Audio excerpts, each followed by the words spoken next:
All right. Everybody hear me? Yeah?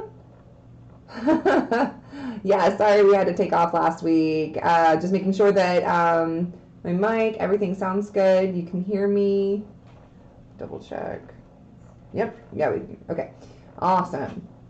All right, so welcome everybody to the Initiative Order, and of course welcome to Vault 95. We are doing a mini series using the starter set from Modifius. So it's upside down. So if you have not picked this up, you can get it right now on the Modifius website. It comes with this really cool starter campaign called Once Upon a Time in the Wasteland, and that's what we are playing right now. So pick it up. Before we jump into tonight's game, I want to thank our wonderful sponsors. Of course, you know that we've got Session Zero Clothing that makes D&D inspired streetwear. You can use the code ORDER at checkout for 15% off. Norse Foundry, they make artisan dice, and you can use the code TIO15 at checkout for 15% off on their dice. Mithril Armory, they make the amazing 1020s and sketch dice along with a lot of other cool things. They do stuff on Kickstarter all the time. You can use the code initiative for 10% off their web store. And Umbral Oculus Dice by our own Taryn Hackett. Handmade custom dice made by TIO's very own Taryn Hackett, which is here. She's playing, of course, in our game Lafayette. You can use the code INITIATIVE for 10% off the full set of dice in her store, which I highly recommend. They are absolutely amazing. She also has a subscription where you can get D20s sent to your door every month. So check that out. And let's go around and say hey to all of our amazing, wonderful players. We've got Jay playing Jetson. Oh, hey, what can I say? It's Jay, casual. You can find me on social media at just2casual, doing, well, casual things. I'm going to be gone for like 2 weeks because I'm going to be over in the UK at D&D in a Castle with Beth the Bard. Running games and other activities. So that's going to be exciting because I'm going to introduce everyone over there to the wonderful world of D&D anime the only way that I know how to. But more importantly, Jetson's here jamming to the music to the wonderful lands of the waste and seeing what could be done without any waste, because that's called a vibe check, and I pass all those skill tests. Heck yeah, that's going to be so exciting for you. I'm really, I can't wait to hear all about it and all y'all's adventures and stuff. It's going to be cool. All right, BT, Jeremy. Hey, everybody, I'm Jeremy, also known as DM Craven, mostly on Instagram and other places. I am playing BT, who is like Bob Ross with memory loss. Hopefully you stay sane and don't eat anybody's brains tonight. So we're just going to have a great time. We're going to ignore the bad things and just focus on the good. And maybe put a little happy tree somewhere if we need to, and just life is like that. Oh, I love it.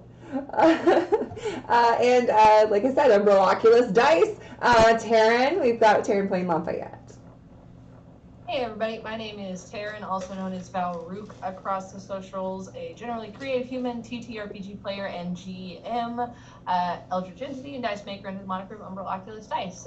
You can catch me over at the Red Hair Inn tomorrow and other alternating Tuesdays doing stuff. I've got other projects in the works, so do pay attention to my Instagram and the UO_dice because I am polishing sets and I will have a shop update coming real soon. But tonight, of course, I'm playing Lafayette Daytona, and I am ready to take my machete against whatever the hell April throws at us tonight. Just unleash my inner tweaker. With me? Throw them something at you? I mean, maybe it's, you know.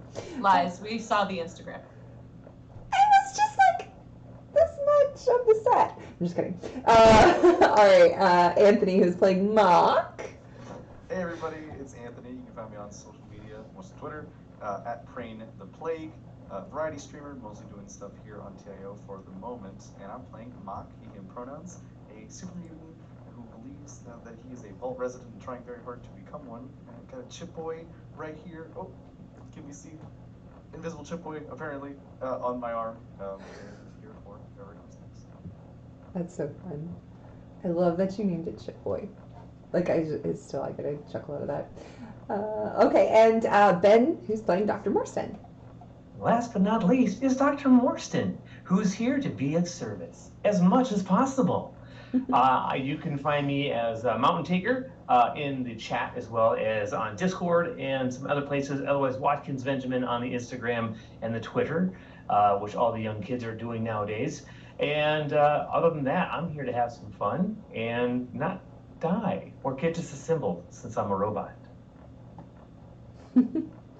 And of course, I am April Hill, your overseer for the campaign. You can find me at stiletto_assassin on Instagram and stiletto DM on Twitter.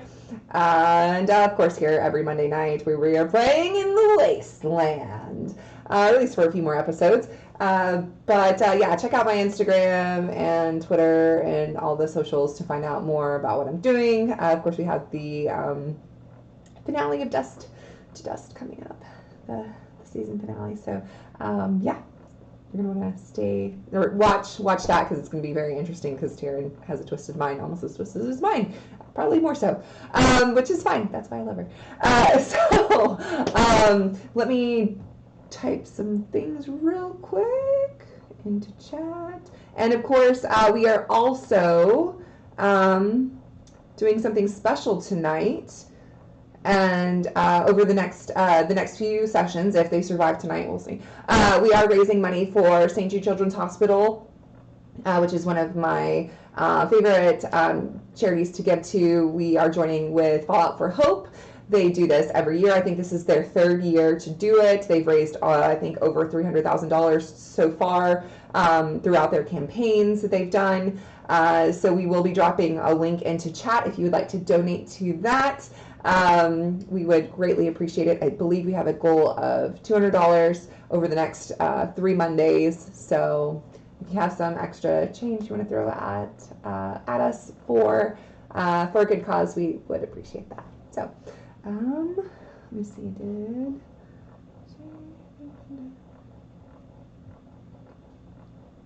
Almost done. Yep. Okay. Awesome. All right. So last week, we found our Wastelanders, our new group of friends, loose term. They just met each other. Only been traveling together for a few days.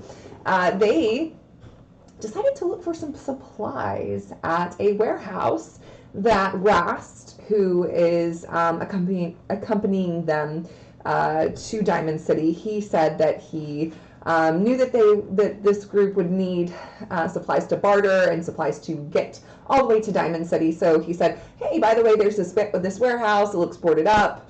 I don't think I've seen anybody, I don't think anybody's been in it. It doesn't look like it's been scavenged because it's boarded up.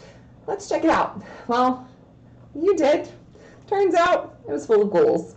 And it was boarded up from the inside, so it looks like this family may have turned ghoulish, boarded themselves up to protect people from them as they all started going feral.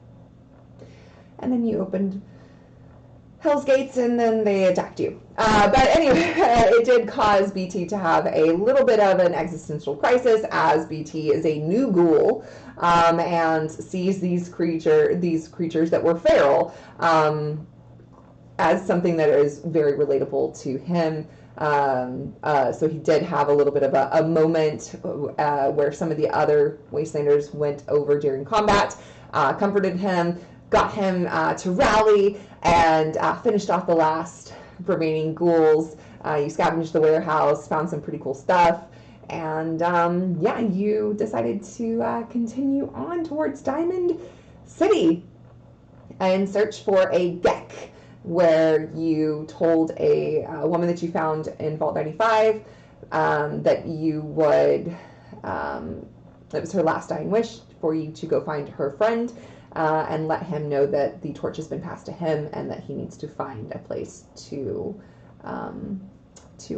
activate the Gek. That's what she was doing, and so you agreed to do so.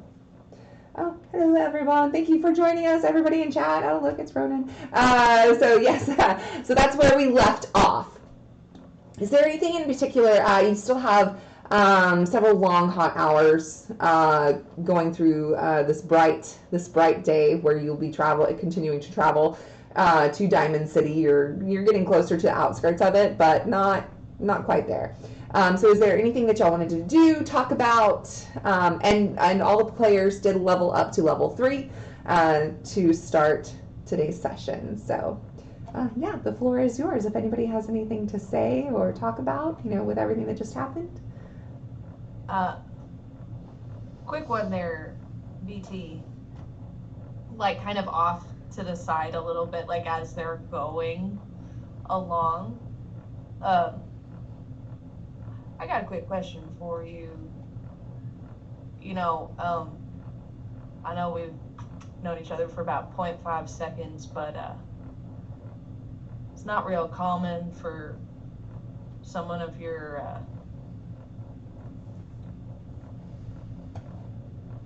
facade -1 ass cheek to freak out when seeing other assless figures.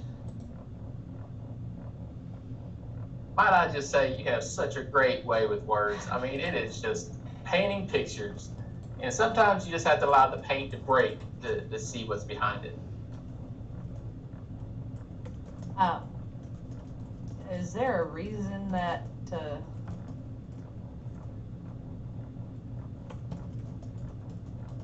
messed with you so much, with them? Oh, well, I haven't always been like this. I know I used to have a job, and until a few weeks ago, I was a smooth skin. And then one day I woke up like this.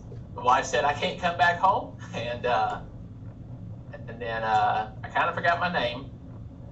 She wouldn't tell me. She yelled some nasty things, and I just don't want to say those. But I found this wrapper, and it said Banana Twins, and I thought that was my name, but it wasn't. Of course. So we just, where are we again?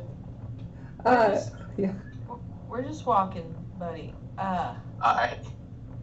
Good to know. I'm just happy to be here. Yeah, that's good, buddy. All right. And like Lafayette will kind of like, oh hey, look at that over there, and we'll kind of walk ahead a little bit. I think that went well. I think that went well. Nobody's around me right now. I'm just saying that to myself. Anyone else? Dr. Morstan is going to be feeding Enola over yonder. Good job, girl. Good girl. Good girl. You are kind. Except when not nice people are around, feel free to attack. Oh my But you are kind. Not nice people is relative. You I are. didn't know we were having Right. relatives over. Oh gosh. I would love to go up to Dr. Morstan and say, you know, Mahk is feeling kind of thick-skinned after the lost friend recently. You know, I would love to play with Enola. Can I play fetch with Enola? Yes, you may play fetch with Enola. Enola, Mahk is kind. Be kind to Mahk. So instead of petting, I'm Stick. gonna just throw a stick. I would love to use an athletic check to rip a tree out of the ground and throw it as far as I can. Yes, please. How big of a tree? How big Like, would you let me pull? how big do you think you can get out the ground? That's the thing. I guess just like considering the region, I would imagine that some of them are, you know, most. Not a big redwood, right? Like I don't think you could. No. I don't even think a super mutant could pull a dead redwood out. Maybe. I don't know. No, but like definitely like 6 to 8 feet tall, I think. Okay, Kinda like, yeah. You know, with A cosmetic pretty tree. Yeah. Well, it wouldn't be pretty right now, but yeah. Yeah, go for it. Let's see. We'll do. I mean, for you, it's probably just going to be a difficulty 1. Because you're like a super mutant, I'm pretty sure. That big of a tree, you're probably that size. 1 success, using the luck point to reroll, 2 successes, there we go. Perfect. Okay. So yeah, you uproot the tree from the ground, and you would see this, Dr. Morstan, you would see that like uproot this tree and just like chuck it down the road. Yeah. And Nola looks inquisitively at Mahk. Like, you want me to fetch what? You might And then- try a smaller one. Okay. All Just right. a little. I'm just gonna rip a relatively small branch off of another tree and then play normal fetch. With no athletics check. I think it's just a normal throw. Yes. Yeah. Do though make a charisma survival check. Ooh. 2 successes. Perfect. So yeah, you kind of wave it in her face, and she's like looking at you like, are you gonna hit me with that? Like you're really big, and she's not. And she's a little bit intimidated by you, but then you throw it, and she like immediately looks at it, looks at you, and then takes off running down the dirt path to go get it, and comes back. This warms Mahk's heart. Needed this before we got to Diamond City. Thank you, Dr. Morstan. You heal body and soul. You are very welcome.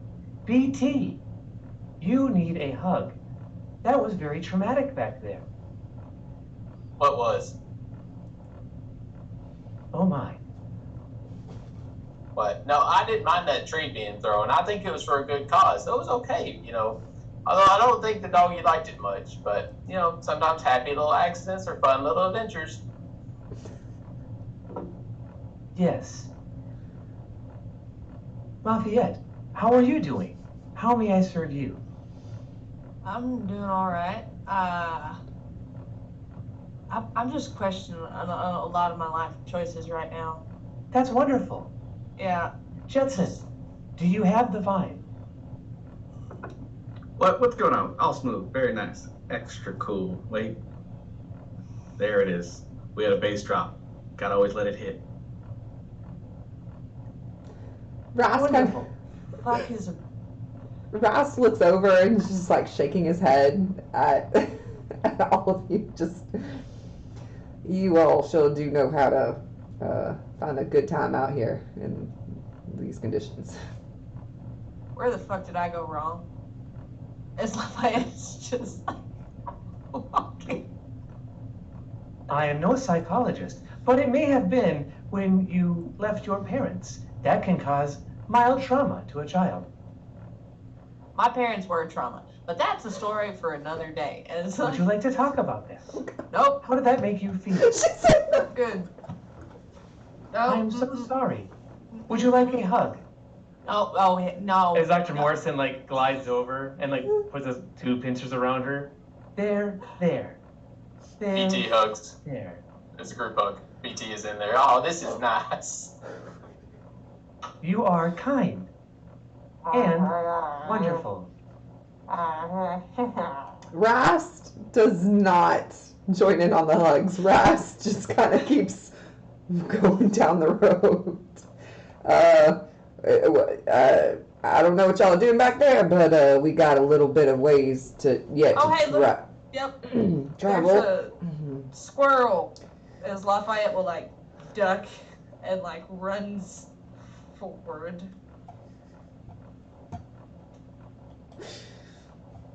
And then just starts walking again, backwards, going, yep, thank y'all for...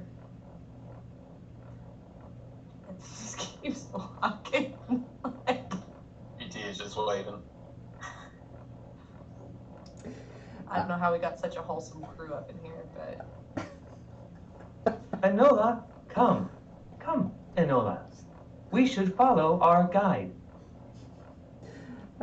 She follows along happily, and she keeps trying to drop the stick at Mahk's feet to get more fetches in, because she seemed to enjoy that.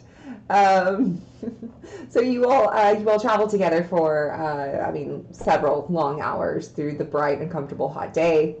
Rast leads you around several dangerous areas as you get closer to your destination, Diamond City, and informs you that many of the ruins near Boston are home to raiders, gangs of powerful super mutants, and insane robots who believe America is still at war with fire and will fire at any moving target. Luckily, it doesn't seem like you have that kind of robot in your midst. At long last, however, the scorching day begins to cool and the sun begins to slowly dip over the western horizon. And at sunset, the breathtaking skyline of what was once Boston rises before you like a ruined mountain of crumbling brick and melted metal. And you can see black smoke rising lazily in the distance between two towering ruined buildings.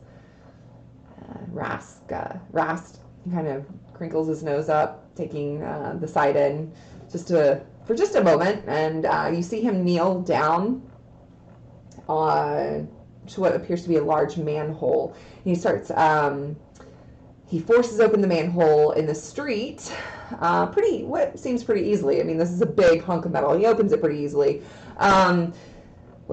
Super mutants, they pretty much own the streets between here and Diamond City. Trust me, this path may stink to high heaven, but we're on a trip for biscuits. Sewer's the safest way.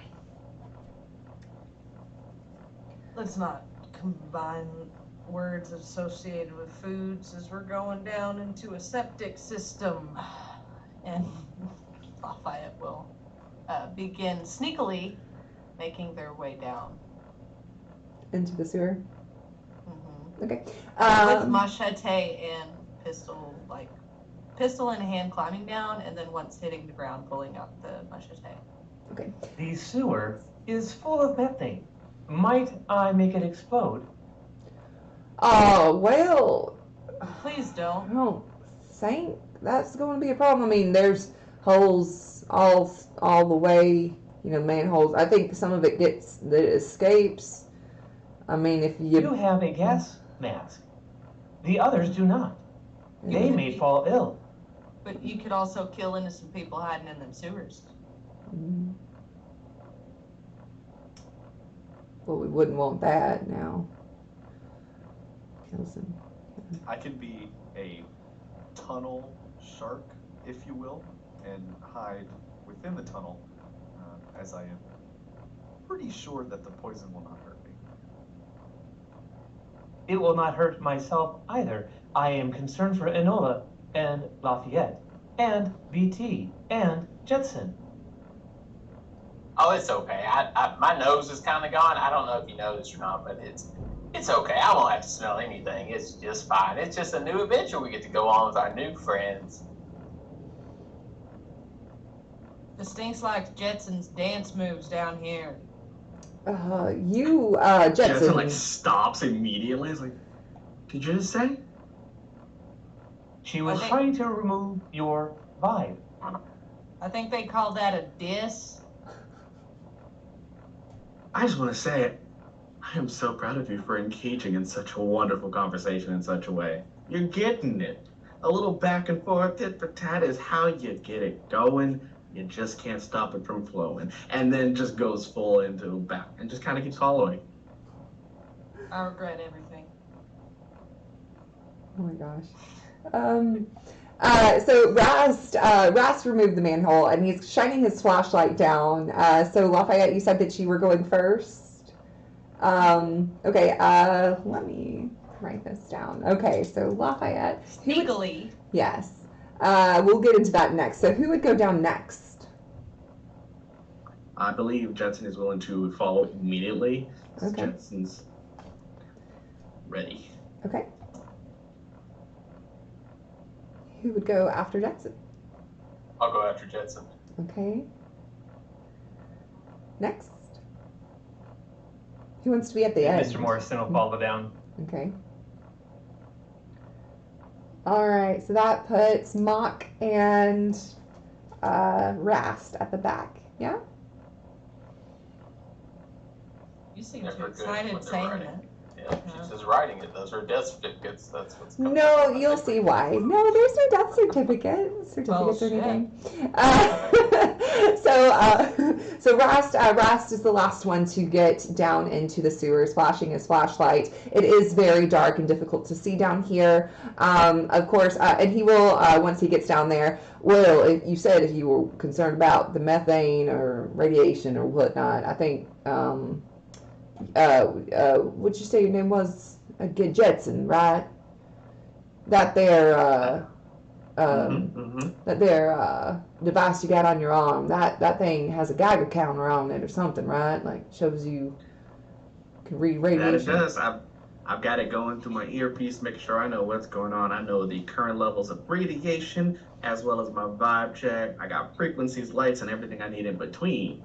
Yeah, you see, y'all are fine. Like if we run into anything, we need to make a quick exit. I mean, they've got, exits all throughout this place, I'm sure. We'll be fine, I think. But yeah, he clicks on his flashlight, and anybody else that has a flashlight or a way to see, who all does? Would anybody turn on their light? A light to see better. Jetson has the light off the Pip-Boy, which has the illumination feature. I like to think Lafayette would have some kind of a flashlight, but that was not in the starting gear. Okay. At the very least, Lafayette does have a lighter, but given our circumstances, Lafayette's a little leery about that one. Okay. So you've got somebody. Likewise, I Yes. would hold up my piece of chipboy up to the wall. It's mostly rebar, so I'm just gonna pretend that it has illumination, and stay right behind Jetson with the real chipboy. Okay, and of course, Morstan has the propulsion jet, so that does illuminate a little bit. So you've got somebody basically at the front, the back, and the middle that has a light source. So you're in pretty good shape. But when you reach to the bottom of the ladder, you are greeted by this foul smell of sewage and mold and just old rot. The sound of water echoes from the dark tunnels, cavernous walls, and a small pathway wide enough for two people travels some 30 feet onward. And alongside the path, dirty water, some 10 feet wide, runs bordered by another walkway on the other side that leads to a set of rickety stairs leading up to a metal catwalk. So you got one direction that goes to a walkway and another one that goes up to a catwalk. And as you stand before the two different paths, Rast he tells you, he's like, let's shake a leg, friends. The sewer may be better than super mutants, but all kinds of uglies do live down here, so... Do you have a preferred path? Nah, I don't. Not particularly. These both look like they head further down into the city, getting towards Diamond City, so I think we should be good either way. Let me be clear on one little front here. I value my existence pretty heavily. If at any point you provide ill advice, I ain't gonna forget it. Well, I ain't been down here before. I just know being up there, you gotta be with a group this large. We would run into some bad stuff. So down here is probably the safer bet. I wouldn't lead you astray. And that's good. To make a point, you did just follow him across the wasteland from a vault into the sewer. At this point, anything is on your own self-trust. Oh, I'm just saying ill advice from here on out is... I mean, if we mostly this stinks. I can tell you, if we get in that water, that sludge mess there, I mean, it's probably going to hurt some of us, but... I'm not touching that water. Yeah. And it, like, bubbles as you say that. A big bubble of it just... right as you say that. Wow, look around. Look at what we have here. Just beauty. Beauty is everywhere. Don't you see it? Mm. No. No. Beauty is in the eye of the beholder. Mm. And I still have 2 eyes. It's pretty quiet. Beholder. It's like a little vault, you know? You could like pretend it's a vault. That's what I've been doing for a long time, so it's fine. Well, Or you would die. let's keep the flow going. Well, Begins walking. I guess either way. High road or low road, y'all? Yeah. Right hand to the wall at all times. Yeah. Y'all want to go up a little higher, or do you want to continue down this deep, going further? It's really up to you guys. But like I said, both seem to go to the destination that we're trying to get to. So. I say up and above is always the way the route goes, so that's where I'm vibing. So it is. Then I guess we're going up. Jetson just starts prancing forward. Okay.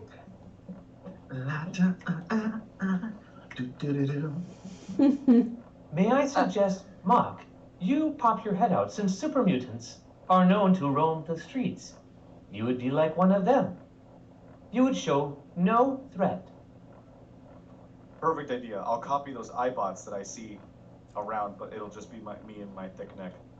You know what? I'm not gonna question the vibe. So I'm gonna pop up. I'm gonna periscope up through if I'm going first. Okay, so you're not going up to the streets. You're still going to be down in the sewers, but you are going to you're going up to the catwalk to be up high a level in the sewer system. Then. Okay. Yeah, we're gonna do the catwalk thing, I believe. Okay. Cool. I call it a kitty prance, thank you. Okay. Cool. We would. Okay, so the stairs that lead up to the catwalk rattle, kind of like so. Mahk, you're the only one you're going up first. Yes. So they begin to Mahk's going up first. Okay. So they begin to rattle with every step that's taken, and you're the heaviest one in the group. How funny! So above the catwalk shakes beneath the extra weight, of course, of a very large super mutant, extending deep into the tunnel above the running water. And after several minutes, you just well, no, because you've made it up there, so you make it up there, no problem. Yeah, it's shaking a bit, it's creaking under your weight, but it's holding you. Does everybody else follow? How bad is it creaking? Like, upon watching this, does it look like if we all get up there, There is or be loud? Because that's what Lafayette is looking for. Is this going to give us away, or is this going to collapse? so you get up there, and it does have a platform nearby, so potentially Mahk could go just a little bit further to let everybody get on to where it's not all of your weight on this little shaky bit of catwalk. So I mean, it's up to you, but it does seem to hold Mahk's weight, and Mahk is the heaviest of you all, so you feel pretty safe with that. Oh, I'll go next, and Lafayette will follow behind. Okay. Yeah, same thing. You get up there, no problem. Jetson just keeps going. Jetson does not slow down pace at all. Any hesitation anyone has, Jetson's just kind of heading. All right. So we've got Mahk, then Lafayette, Jetson, BT, Morstan. What would y'all? I shall follow. Okay. I try to match Jetson's dance moves. All right. Poorly. All right. Then now we have leading the tunnel, leading the way. We've got Mahk, then Lafayette, Jetson, BT, Morstan, and Rast. And you've got. Dr. Morstan would not leave Enola down unless somebody could carry her up. Rast would lend a hand as much as he can. I'd say one way or another, we would have all made sure that Enola got up here. Yeah. All right. Then on the way up, what Dr. Morstan would do is after everybody's safely up, he would push a little bit harder on his thruster to see if he can start a little bit of fire and start that long line of water to burn out anything uncleanly down the pipe. Oh, okay. And yeah, it stinks. It really stinks in here. But so yeah, you all continue on, and it's getting kind of like hot in here, and you hear the dripping of the water. And after several minutes, you reach this platform at the end of the tunnel, littered with a few items long since abandoned, and another set of stairs leads down from the platform to a heavy-looking maintenance door. Jetson's gonna go check out the abandoned items. Okay. Perception plus survival. I mean, that's an option. It's definitely not a skill set I actually have. Hmm. Do and survival. But it is enough. The 2 successes. Okay. How many? 2. 2 successes? Okay, go ahead and roll then. Let's see. We got... Awesome. Let's see, you get... Looking at my handy dandy table. You will find a Nuka cherry. Yeah, a Nuka cherry. And go ahead and roll one more d20. And let me know what you get. Just a 20. Mm-hmm. 4? And a whiskey. A Nuka cherry and a whiskey. Just look at those. Man, sets them down. It's nothing. Are we checking out that maintenance tower down there, or are we strolling off? I can break through that maintenance door. Oh, I don't doubt that. The question is, should we? I think it was wide as the hallway, so I mean, just hide behind me. There's like a trap or something. Okay. You can open it. After you, All right, so Mahk's opening the door. gun drawn. Yeah, it's like my death warrant. It's like on the door. All right, through the maintenance door. So you open it. It doesn't explode, but through the maintenance door, you do open it. You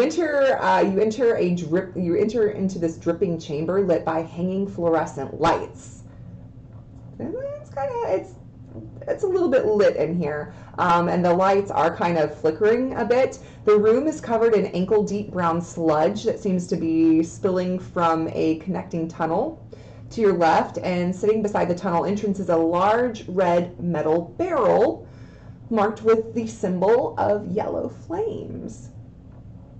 And stuck to the ceiling and the walls are countless numbers of eggs that are the size of human heads.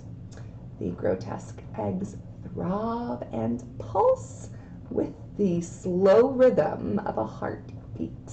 And along the wall, where the eggs are most numerous, is a heap of dismembered human limbs in various stages of decay. Nope. Nope. I would love some wall caviar. Nope. I Lafayette highly suggest is starting a walking the fire. fuck away.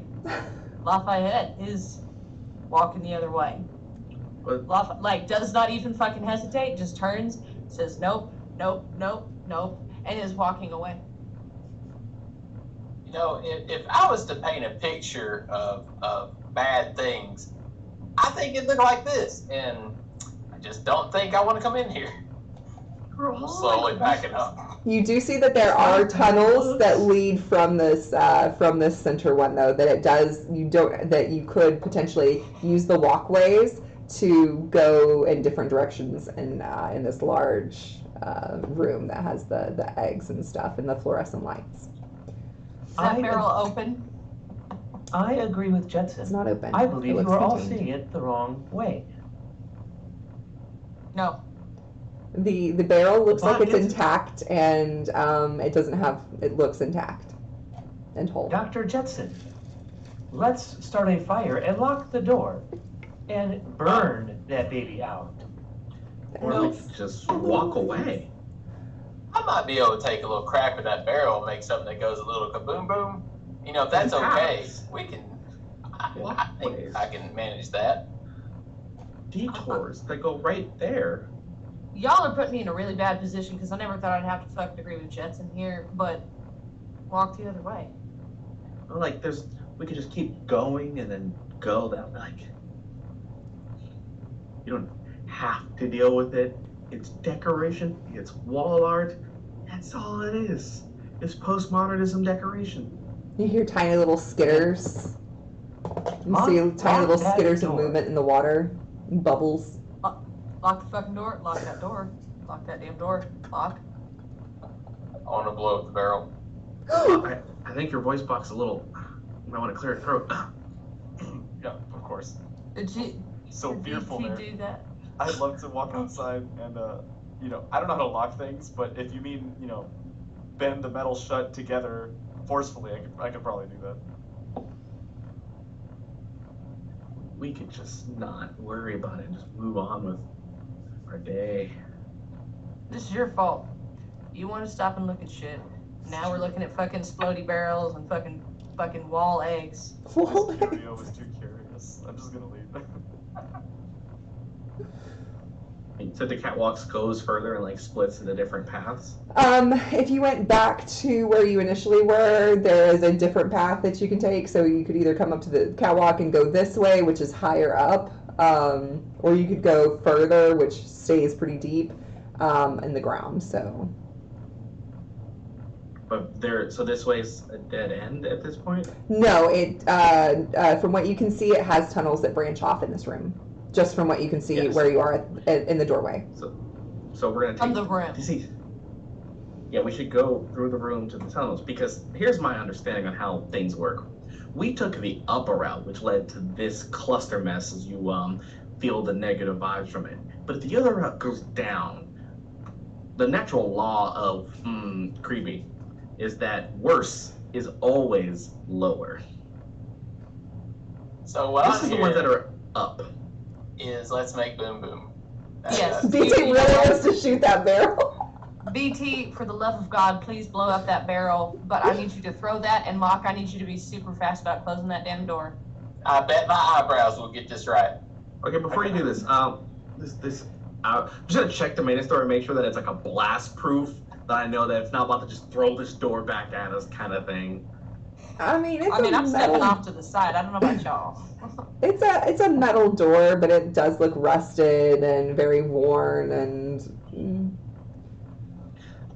What So are the Jetson odds? just kind of walks to the side, goes back to where the whiskey is, and is like, they're gonna need this because they're gonna get hurt, and we'll just pocket some of it.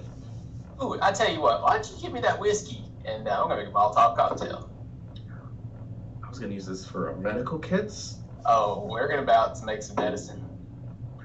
I am. BT looks kind of demented in his eyes right now. Jetson's just like, it all starts to make sense now, and hands it over.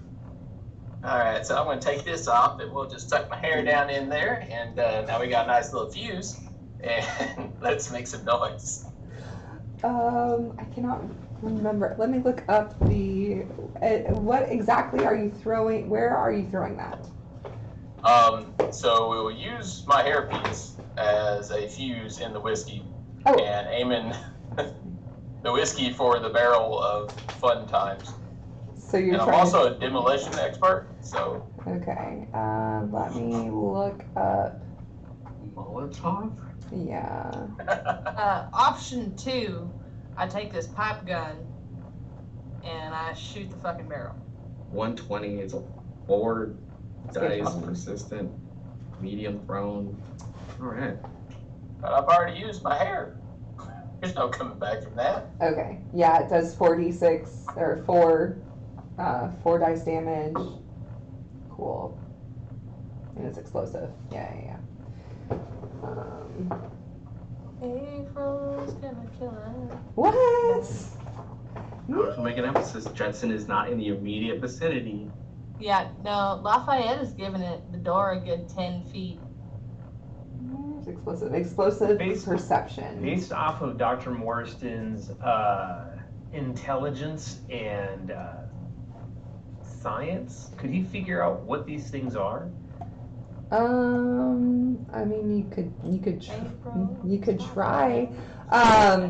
could try. So you were wanting to throw the Molotov cocktail at the barrel, the red barrel with the flame on it. Yes. Is it a metal barrel? It is. That is not going to do shit. Maybe it could superheat it, and then enough heat would cause enough just in thermal explosive force just by heating. Hence why it's supposed to be contained and pressed. It gets too warm in general, it'll just expand, the gas will explode, then the gas will merge with the fire and the liquid of the alcohol and just cause an ignition, high propensity force, especially when it's superheated. I hope. So boom boom. Oh, well. I mean, Need some new or words? I agree with Dr. Jetson. the alcohol just burns itself out because it's no longer contained, and then it doesn't heat up the barrel at all. It's not a very, very big bottle of whiskey. Hey, Or- idea, new one. You hold on to that bottle of Boom Boom and let's see what happens. Here, crack that door, Mahk, and can I make it? Can Mahk crack it just enough for me to see the barrel while I'm 10 feet away from the door, not in front of it? If I remember, these maintenance doors are like kind of like top open, and so if you'd be down, I'd be happy to make a survival check to bend the metal and then make like a little, like a, you know, like a view hole or maybe something, a slot. To I just need to be able to see the barrel and not die. I'll just let go. Jetson just It just opens. just want to like make sure, you know, like through all this experience trying to attempt to make that barrel go as said boom boom, we could have long passed that passage and the tunnels and been like halfway to home. Yeah, not with the squishy boom shit going on there. Is it possible? I You think could- I just gotta- I think I just have Okay. to open it. So I'm just like, Okay. Open the door. Lafayette will be angled away from the door just enough to see that fucking barrel. And everybody get out of the way, please. Is everybody out of the way? Just please tell me everybody's out of the way. Fine. I'll put the cap on my whiskey Molotov. Oh. My hair is Dr. now part of Morstan that has bottle. pulled Enola back to protect her. Good job. Okay, then I shoot at the barrel. Roll your attack against the barrel. That is 3 successes. Yep. Okay. Yes. So Mahk is holding open the door. You aim. You look. You aim. You shoot at the barrel. All of a sudden, you hear this. You hear this large explosion as the barrel does explode.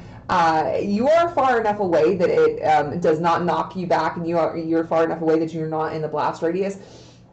But it does rattle the walls.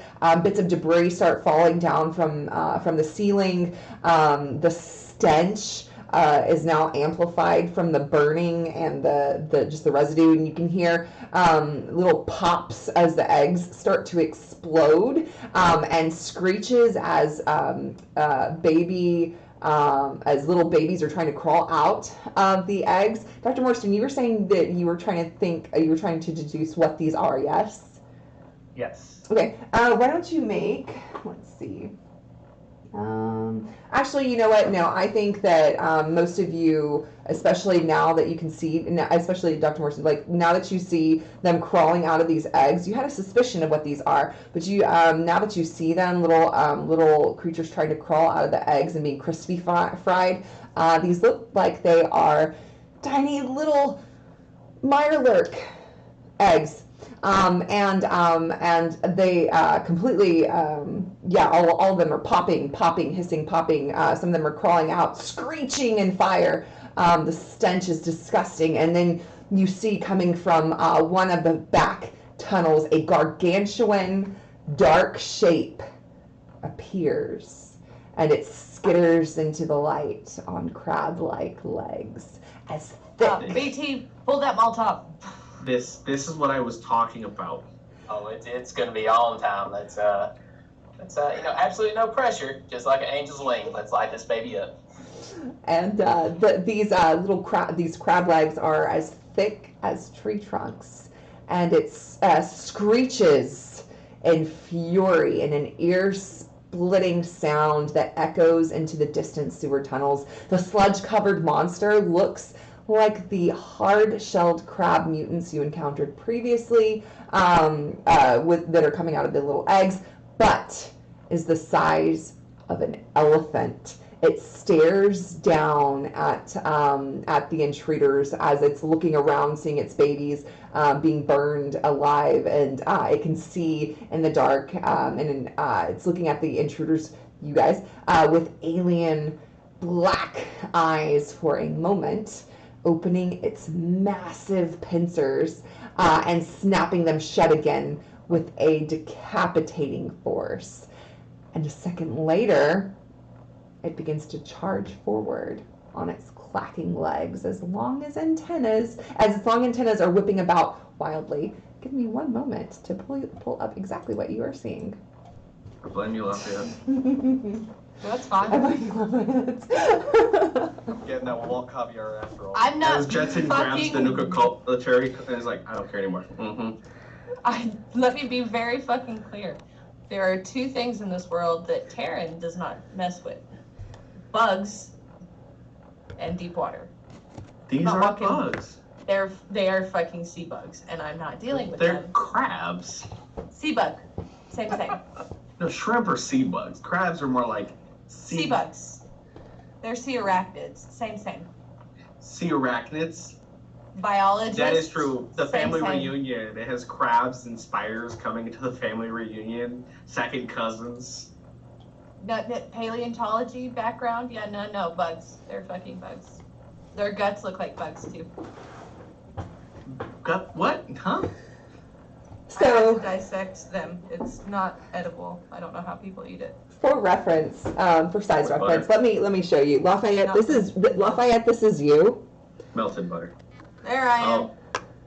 Oh. Lafayette, this is what you see before you. This is you. We could Right just in front walk of by me? this. Am I by the? No. For reference, Mahk, this is you. Yeah. Oh. This is you in front of it. Uh-huh. This is you down here. Like, we could have lived a This is you. normal life. Anyway. Not eventful. Just casually making our way down a sewer, and you decided to knock on our front door. I have eyebrows drawn onto a headband. I believe the ability to have a normal life is long since gone. This is fair. That's put my last hair into a whiskey bottle. So yeah. That's how it goes for most people. Is the fire still burning with the babies? It is slowly dwindling out and being burnt off. It does not appear that barrel, as this creature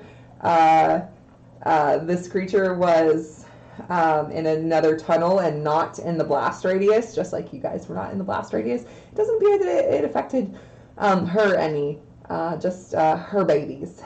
So many. No, of that's her fine. babies. I just really wanted the babies dead. Yeah, all the babies are dead. I believe the best route is through the fire.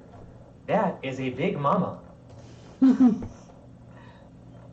believe you're right. Oh no. that was a warning. Yeah, so what's the plan? So you shot through the door. This thing is coming at you. Are you going to go in and try to escape through any of the tunnels that you see there? Are you going to try to retreat? Are you going to try to fight it? What's the plan? So, first thing I think that is the easiest thing to do is that I'm going to use a luck point to seize the initiative if I can and go first. In order to pain train it, hopefully knock it prone, and upon dealing damage, stun it. And then we can decide if we want to run or continue fighting it. But either way, let's just. I'm about run. But I might use my luck to shoot at it before anybody else. I'm using a luck point to Mysterious Stranger. Okay. I do have to ask a question. Lafayette, what's your initiative again? my initiative is a 14. Perfect. And and I would really like to shoot at it Okay. Let at me. some point.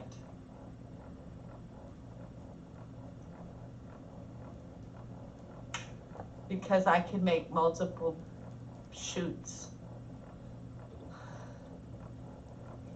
All right. Okay. So I've got that you are wanting to do. We will, but on your turn, you will do initiative. You would do the mysterious stranger on your turn, but Mahk is wanting to use a point to go first in initiative, and nobody's going against that. No, Mahk can go first. Okay.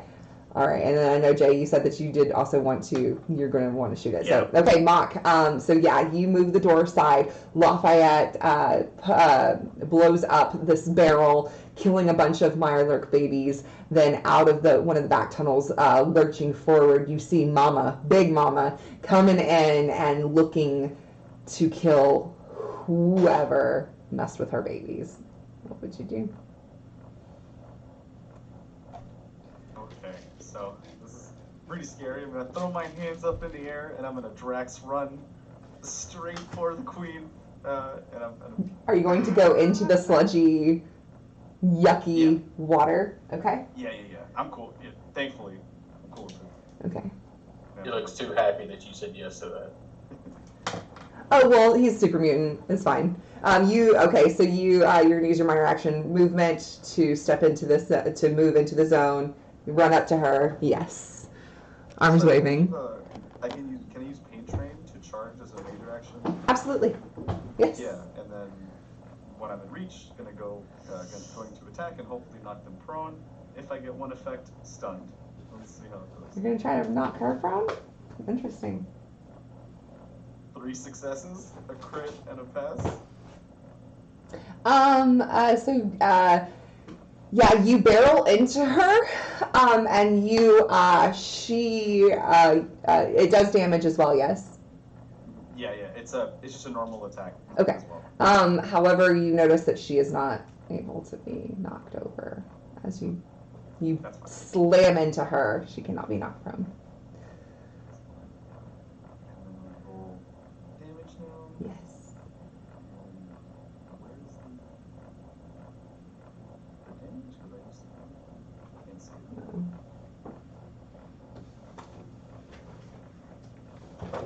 Oh, sorry, I got it. It was in another page. Okay, so 11 physical damage, and there was an effect, so stunned. Okay. 11. 11. I punched really hard. Okay. Let me look at one thing that I'm trying to find real quick. Chipboy, grant me strength. I like to go heal the Mirelurk queen. Shut up.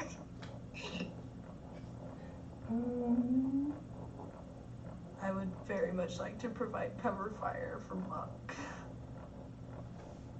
Because Reaction. I'm cover just fire gonna gonna speak. do? I'm just gonna speak. Okay, Kill it. everybody. This creature is it's okay. It's not gonna do anything to us right now. Do we want to run or do we want to continue this? how does the stun effect work? If it takes damage, does that end its stun? I don't think so. I think it's like the whole turn. It's unable. It's just unable to move on its next turn, I believe. Or perform the Just maneuver. looking at one thing, because I completely forgot about how its hit locations work for creatures that don't have. I think, does it have one here? It just lists its normal actions, but it can spend action points to take action. No, it's hit location. Since it's a creature, not a humanoid. I just can't remember what how I roll for where you. I think. I don't, because you don't. Mr. Handy rules. Yeah, it's different. Mirelurk is just an organic Mr. Handy, right? Okay, so I'm going to say that you're going to hit its torso, so that's going to knock some of the damage down, because you did run at it. So you're hitting it in the torso, then I'm going to find it in a minute. I don't know why I'm blanking on it. So many rolls. So yeah, you run into her, you hit her, 11 damage, stun condition. That does work. She's not immune to stun. So that's going to deal only that much damage. And you notice that you also do not cause her any injuries other than being stunned. Okay. Yeah, even with that 11 damage, it reduces it down, and it's not enough to injure her. But it was. Meant my previous free action just be like, let's run. No, let's actually just get out of here. No more asking. So is that your turn then? Yeah. Are you turning to run, or are you just standing? No, because I just stated. Now I have to sit here and take whatever happens to me next turn. Like, it hits while you guys run, probably, or not, or shoot. I don't know. Okay, so you did that to go to take first turn in the initiative. So we're going to next person. Yeah. Okay. All right. So she is going to take her turn. Yes. What if I use my luck to go before? I mean, if you want to, that's fine. Yes, I do. Oh, okay, I was hesitating just in case somebody wanted to say that. I was just making sure. Yes, you certainly can. Before. Yeah, you can use the luck point. And Lucky Jetson is timing. also allowed to go before. If you all use luck points. Me. And remember, but now combat started. Jetson can't help you. and just to remind you all, any luck points you use have not been refreshed yet. Yeah. Mm-hmm. So, Oh, I know. So y'all have leveled know. up, but your luck is still at where it was, as well as action points. So it's still the same day and everything. Yeah, no, that's fine. I haven't touched. I don't even think I forget I have luck. I think the entire campaign, I used 1 luck point with Peggy. Ever. I used so many. I know. You started using it at the end, like to add ammo and stuff. I Yeah, think. because I was like, oh yeah, I Yeah. have stuff. Look. But let me be clear. So right now, instantly, fire. Gonna fire. It's yeah. Oh, okay, yeah. I'm gonna attack at it. I'm going to attack it in the torso while it's stunned. So you're using aim as a I minor can action? attack it. Well, no, I have center mass, so I just automatically. Choose my Torso. location. Okay. But action economy is I can attack and move, right? Yes, you have minor action and major action. So movement, draw item, aim. Those are all like minor actions. There's a lot of them. Okay. But major action is yeah. Okay, that is 3 successes. Okay. One of those is a 1. Yeah. Okay. And I am expending extra ammo, so it's pop, pop, pop. That is 2, 4, 5, 6, 7 damage. Okay. Which is not going to be enough. What kind of damage? Shit. Physical? Yeah. Okay. That's not going to do shit. It's mostly a fear reaction, if I'm honest. 7 points of damage to its torso? Yeah. Okay. Because it has to be done. So for example, if I were to attack twice, it has to be done in one fell swoop, right? Like if it's all at one, like one attack counts, period, right? Like if I do a second attack, it doesn't stack on the previous damage to try to pierce the armor, right? The damage is per instance, right? Hold on. Sorry, I was moving. It's been a minute, y'all. Okay, sorry, I was moving people around. Okay, what was the question again? So, like, if I attack twice, that doesn't stack with my previous damage to try to pierce any armor, correct? No, it does not. No. Yeah, it's a second attack. Lafayette will see.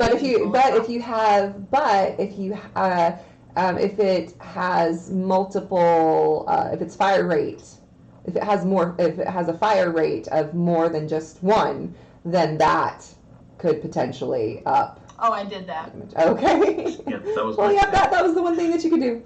That's the one thing that you could do. So Lafayette would visibly see that doesn't do shit, right? Yeah, it pierces the torso a little bit, but this is a really thick shell. She thick. So Lafayette will just turn, look at BT and Doc and Jetson and then turn back to Mahk. All right, she thick as hell, and then we'll turn to run. Is the room on fire? No, like I said, it's some of the eggs have popped, and there's just little bits of flame here and there on little vegetation, like dried vegetation. But for the most part, it's just kind of smoky in here, and it makes it extra stinky. And yeah, it smells really bad. It smells like cooked I'm marmalade. starting to run, eggs. so that's what I'm doing. That's the turn. Okay, she's going to go.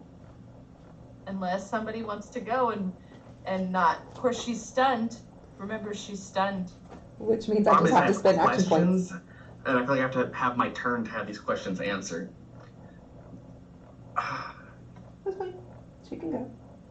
Yeah, she'll go. Worst case scenario, Mahk goes down. It's fine. Worst case scenario, Mahk dies. It's fine. We don't want Mahk to die. Mahk is.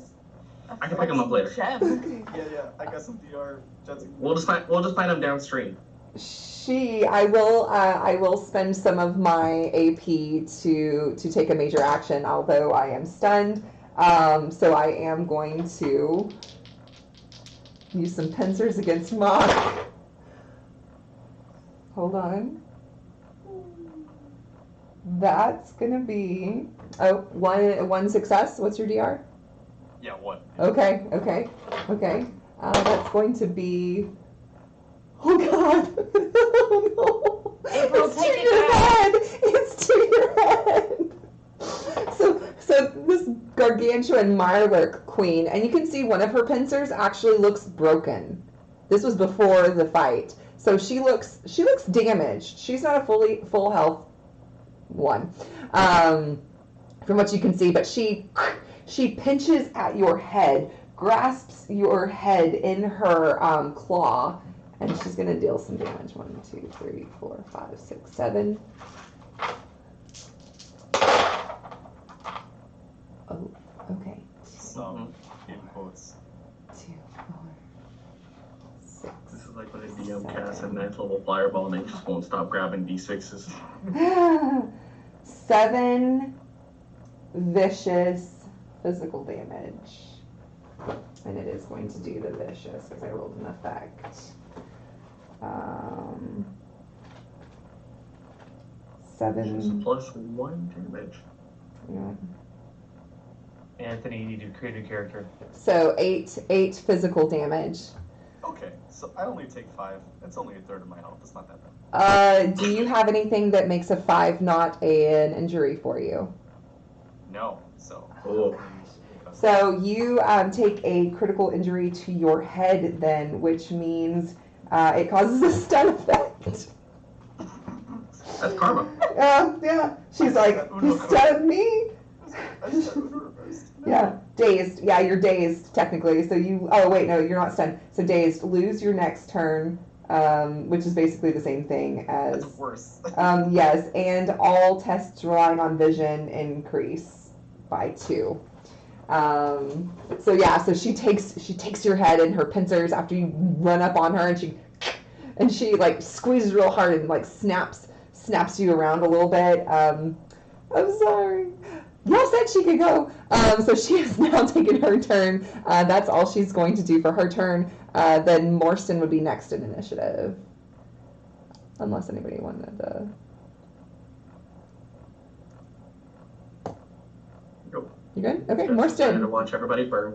Yeah, Morstan, you see this queen just take out her pincer and then, like, try to crush Mahk's head. Luckily, she doesn't crush it, so. Mahk, you are in need of help. How can I serve you? As he, like, goes over to mend. That's the opposite of running.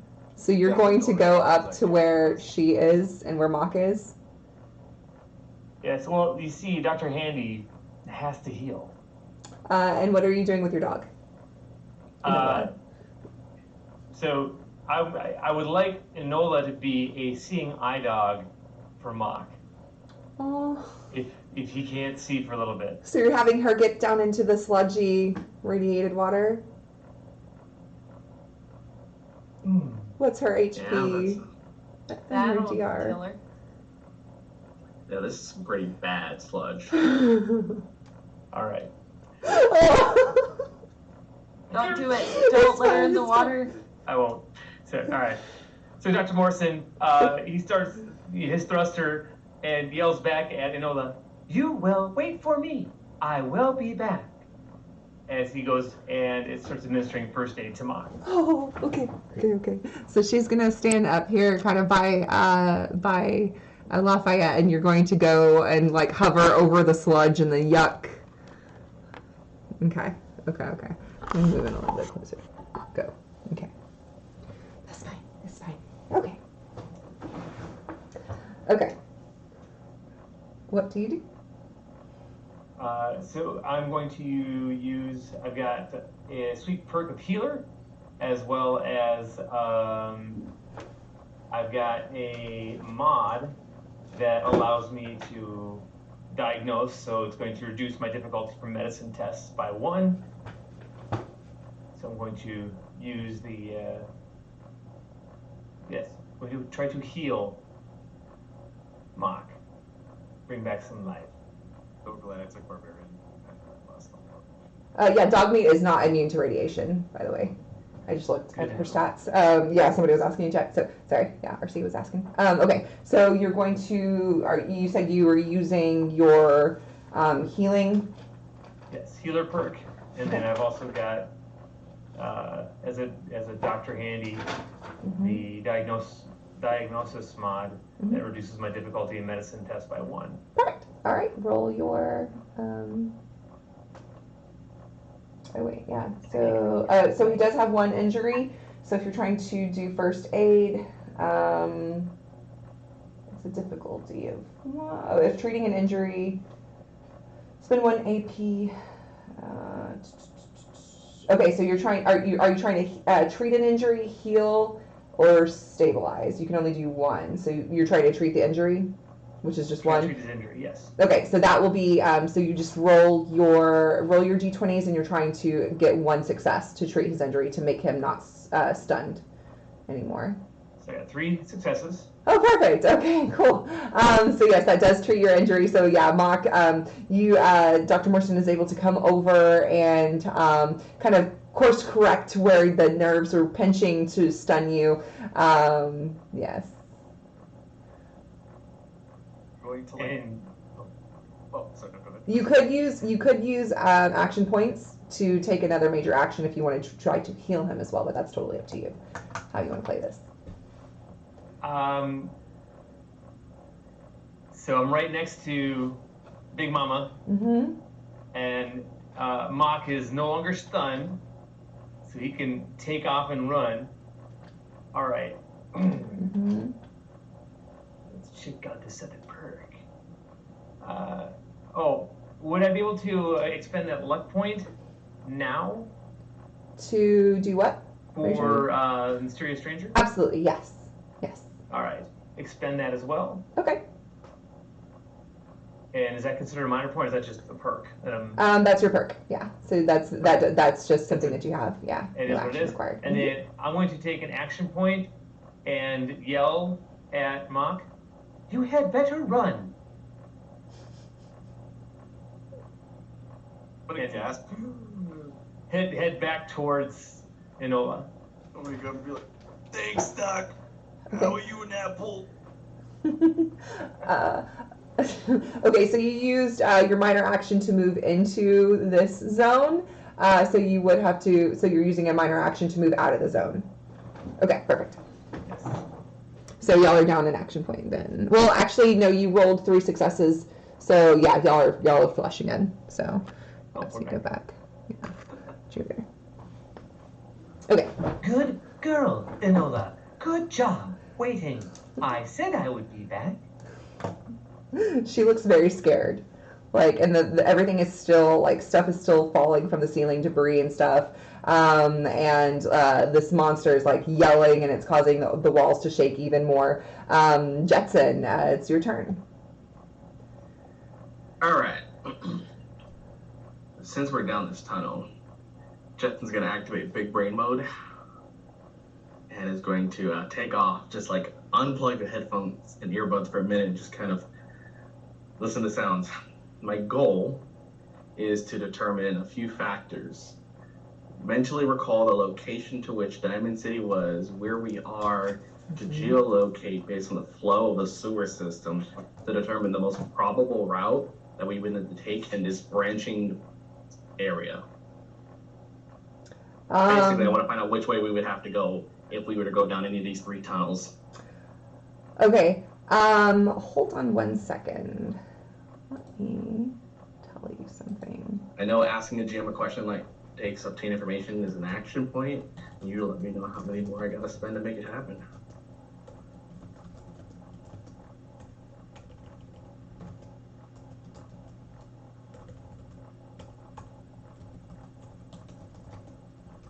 I listen to the sounds of the bubbling water, crushing debris. Okay, I sent you a message. This is what you would see on your Pip-Boy, like, directional wise, on what you would see. Okay, so, like, doesn't removes, kind of analyzes the moment, looks through everything, is like, got it. Plugs them back in, turns around, and walks away. And just everyone will just hear, bad vibes all around, no way to go but back. Like echoing as like you get farther, I bet. Yeah, no, Jetson not running either. Jetson is back in vibe mode, just vibing on the way out. But I will say, did that take an action by chance to do that? I will say that was your minor action to try to look at your Pip-Boy, I think. Yeah. So You're interacting with an item, so I think that's your minor action. Yeah. just a quick understanding on thoughts. When it comes to like certain, if you want to drug someone else, do you have to bypass all their damage resistance to actually inflict the effect of a drug? Or do I just have to hit them at least? Yeah, I think that didn't we go through this last time? I think that you can't, I think technically you weren't supposed to be able to give somebody a chem, but I think you can if you're trying. Well, this is specifically the weapon. A surrender. It says if I roll an effect, it happens, but do I have to actually do enough damage for it to work? No. Because I hit them, it works. No, yeah, I would say that that you wouldn't. It wouldn't be an attack. It would be, well, depending on what you're trying to do. All right, and then I would like to mentally recall if myolurks are susceptible to some of the drugs I keep on me. I have so many different chemical combinations. Yeah. Okay. Oh, that. Yeah, it would be, if it was like a surrender type thing, then it would be trying to get through their defenses. You would have to get through their defenses to hit. And their damage reduction as well? Yeah. Okay, so not just hitting it, I actually have to do enough damage for it to count. I would think so, yeah. Yeah, then that's not happening in any world. Surrender only does like 3 combat dice worth of damage anyway. Yeah. So we're like, Jetson took all that knowledge and was like, yeah, my plan of trying to drug it, not worth it. Okay. Gonna just keep walking away. Okay. I will use my major action to keep walking. Okay. Then BT. Yeah, you see all of this. You've got Morstan went in there, tried to help out Mahk, then came back. Mahk is just standing there in front of this Mirelurk queen. Lafayette's trying to shoot. You see Jetson like, hell no, and start walking away. Rast is standing right next to you. What do you do? I still have the Molotov cocktail in my hand, so I am going to one of the brick sidewalks here. Mhm. I'm pointing on my screen like you can see me. It's this side. Yeah. And Right or like, left? let's do the right side since it seems like a little bit more of an opening. This way. Yeah, right there. That's fine. Somewhere over there. That works. Oops. Ooh, fancy camera angle. Moving to where you can see. Okay. and let me know if I'm doing this correct. I can use my minor action to aim the Molotov, and then major action to throw it. You did. You can use an action point to do another minor action. Technically, you moved into this zone, which was your minor action, but you can use you can use an action point to do another, which is, I mean, you've got plenty, so it's up to you. So yeah, I'll use an action point to help myself aim and throw this thing. So. All right. So it's going to be your explosives plus your perception, I believe. Yeah, explosives plus perception to throw the Molotov cocktail on her. And my explosives is a tag skill, so. Oh gosh. Do I roll? Let's see. That's the number 3. So how many d20s do I roll first? Oh, I love this so much. This is terrible. Mahk, do you know what I'm thinking right now? Yep. Okay. So you roll 2d20. All right.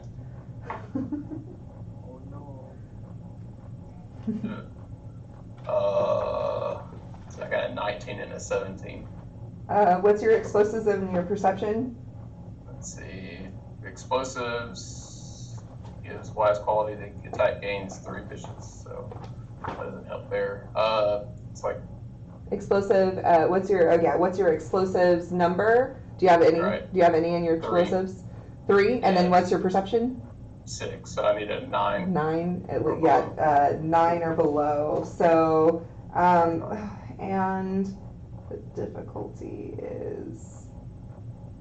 Let me make sure. Oh wait. Okay. Yeah. No.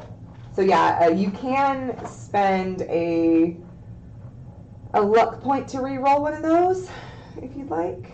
Yes, I will, because I've been waiting the whole time to do this. I need the dice to cooperate.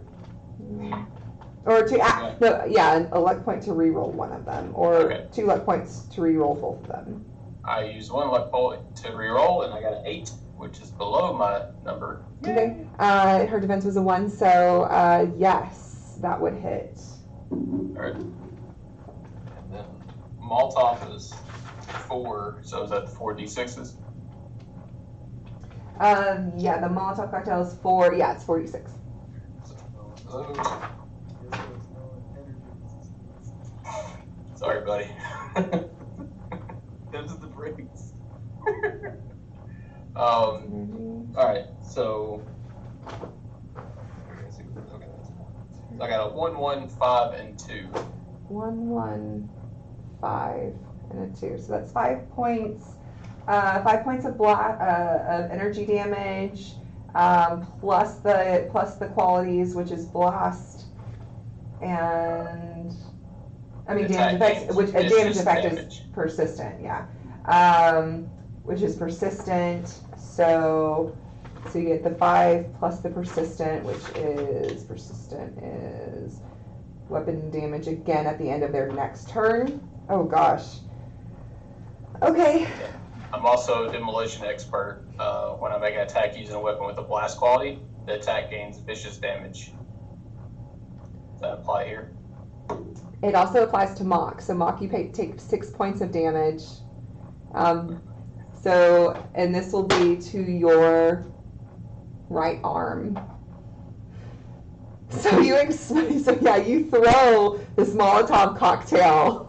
You throw this Molotov cocktail, and it explodes into this Mirelurk queen that's standing right in front of Mahk. Some of the blowback does get Mahk. Did you get an injury from that, Mahk? Yes. 6. You did from your right arm. 6 to your right arm. We got 2 doctors on the staff. Yeah, I was gonna say, we got the best doctors in the area. I'm not that worried. Are you right or left-handed, and are you carrying anything? I mean, I had knuckles on both hands, so I don't really think, I'm not sure, I don't think it's one dominant over the other. Okay, you would, yeah, then I would say that you would drop the ones in your right hand, but, I mean, into the sludgy water, but then you still have the left one, so. Okay, she is going to, let's see, I said it was, energy damage? Don't think. Oh. That's fine. She's fine. She's fine. I don't want her to be fine. She's fine. I'm sorry. Guys. So the big explosion. Your hair is now gone since you used your hair as your Molotov cocktail burner. But you did it to try to save your friend, but ended up also blasting him in the process. But yeah, Did you drop him by chance, or just no? She's still up. She's still up. She's hardy. Didn't drop old boy from his head though. Yeah. Luckily, Mahk is still fine. It's fine. Fine. Yeah, using it on somebody else, it does. Using a chem on somebody else you're not supposed to be able to do it but if somebody gives you permission, I've said that you can, as a rule. So that was your turn then. You said. Okay. Start at the back. Starting back up at the top of the initiative. She's going to go. No. I'm actually again. So ominous. I love how everyone's like, no, she's not going. This. Yeah. Wait. I'm gonna use one of my last 2 luck points that I currently have to seize the initiative again, and I'm going to, I guess, use an endurance survival check to try and get out, or strength. I mean, I'm probably. You can since there's not any opportunity attacks, you can move freely as a minor action to just move. Oh, but I thought it was like grappled in the pincer. No. Technically, no. It does not have that in. Nice. Yeah, it doesn't have that in this one at least because y'all are level 3, so she's damaged. So some of the things didn't happen. So. Perfect. So, is there a sprint? If not, I'll just run. You can use, I believe you can use your minor action or your major action to also move 2 zones as a sprint. I believe my major action. About a power walk. Sprint. Yeah, sprint is move 2 zones. Yeah. Okay. Yeah. That's what I thought. Okay, so I'm gonna 2 zone sprint, power walk. Down the hallway. Okay. Follow Jetson's and start whistling or trying to copy whistling. Okay. Yeah, and the thing is, you are also, and you also have an injury to your torso, though, right? It was head, which is. Well, the first one was your head, but then with the Molotov cocktail. That was the right your arm. That's right. Okay. Yeah. Okay. Yes. And I'm sure I'll get fixed up when we get out of here. Mm-hmm. So. You also take that 6 damage again because it's persistent and you're on fire. Oh! At the start of the turn? At the end of your next turn. Nice. Okay, so I get the 2 zones and then I collapse. We did it. And then I, Yamcha death pose. Okay. So yeah. I would like to, to my understanding, then his turn's over, and I'd like to use. I believe he's close enough, like out of the tunnel near me now. Mm-hmm. I would like to use my luck point to go before her. Okay. Yeah. So Jetson, you see all of a sudden Mahk starts. He pushes past Lafayette, pushes past everybody, and he's grabbing his arm, and he's just limping along, and he's running as fast as he can until he can't run anymore, and he just collapses on the ground right by you. So you can stabilize a dying patient to 1 HP as using first aid. All right. I would like to do so. Okay. I'm gonna use first aid to stabilize them. Okay. Intelligence plus medicine versus their injuries, which is just 1.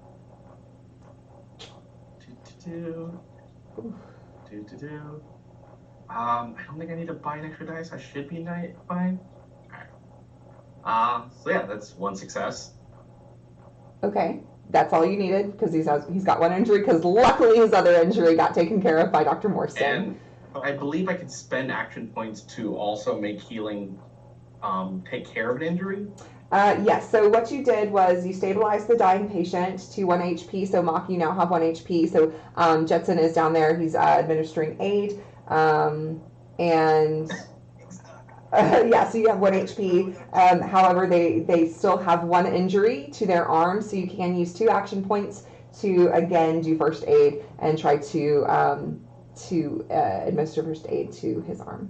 Yeah, I'm going to spend the extra 2 extra points to administer first aid to...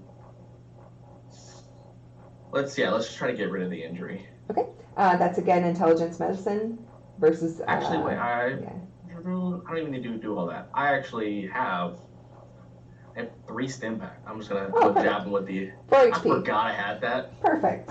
To get rid of the other injury, too. Okay. Okay. So. Oh. Wait. So so stim packs only heal HP. They do not heal injuries.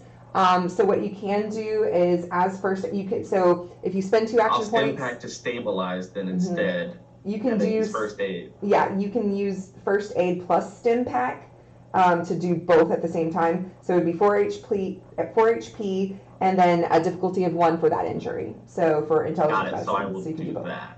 Yeah. Got it. Okay, so I'm going to, that's 2 successes, and my doctor's bag also reduces the difficulty by 1. Also, my first aid adds 2 healing to whatever healing that I'm doing. So he's going to heal 5 medicine plus the 2.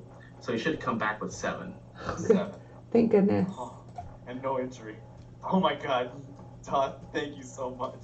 As I see, like, I hear him hit, I hear a massive thud, and I'm like, moonwalk back, crouch real quick, and just start stitch this back on, patch this here. But I'm also going to, take extra of my fabric. I'm going to tear part of my vault suit and stitch it on the part that got burned, so his suit is complete still. Oh. Patchwork, it's all there. I just thank you. Thought I lost it in the fire. No sweat, but we gotta groove on out. You are right. I don't sweat. I don't have the glance for it. We should leave though. Good point. And that is all that Jetson can do. Luck point. Yeah. Lafayette's like, no. Looks back over at anybody else still in the vicinity. AT. I'm gonna use my fucking skills, and you got to too. Book in.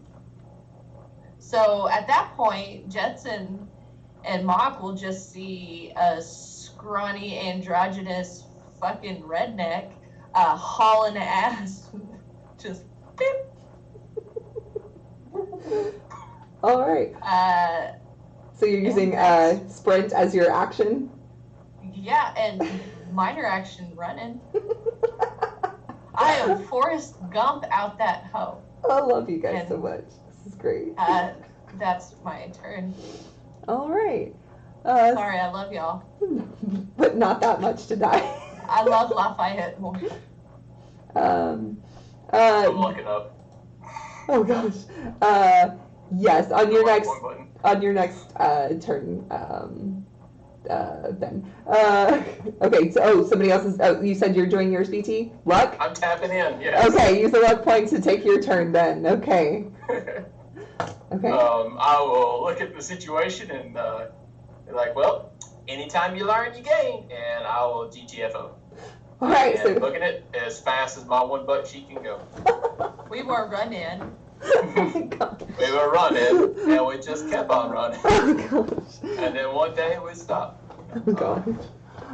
Yes, so you take your major action and your minor action to sprint and run as fast as you can out of the Mirelurk Queen's den, sewage den. All right.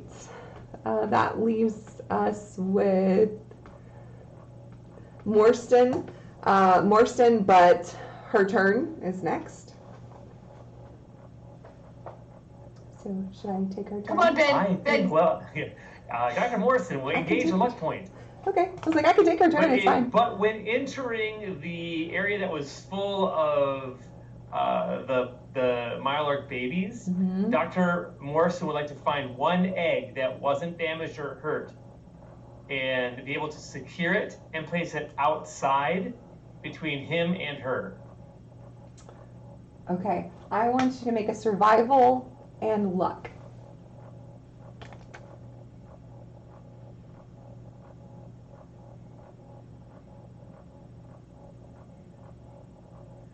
Did you get a 1?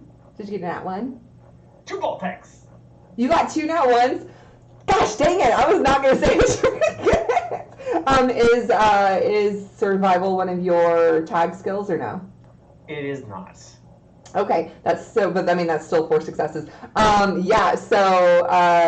You look in and you can see one of the eggs looks like it was blasted off the wall and it's currently it's engulfed in the sludge. It's just slowly seeping down into the nasty, sludgy business, and it looks like that might have protected it from cracking open. So yeah, Dr. Morris will be like, using his thruster to hover over. You are in need of help. Lifting up the egg, I will bring you to your mother. And goes out, places it right outside the door. Oh no. Okay. Mama, baby, thank you. And leaves. Okay. So I'll say that would be your minor action to interact with an object. Okay, probably your major action too, because you did movement into the zone to grab it. So yeah, so I would say that you could probably move outside of it too. That's fine. Because you could use sprint to move in, sprint to move out, as you use your minor action to interact with object. Okay. Yes. And you close the door.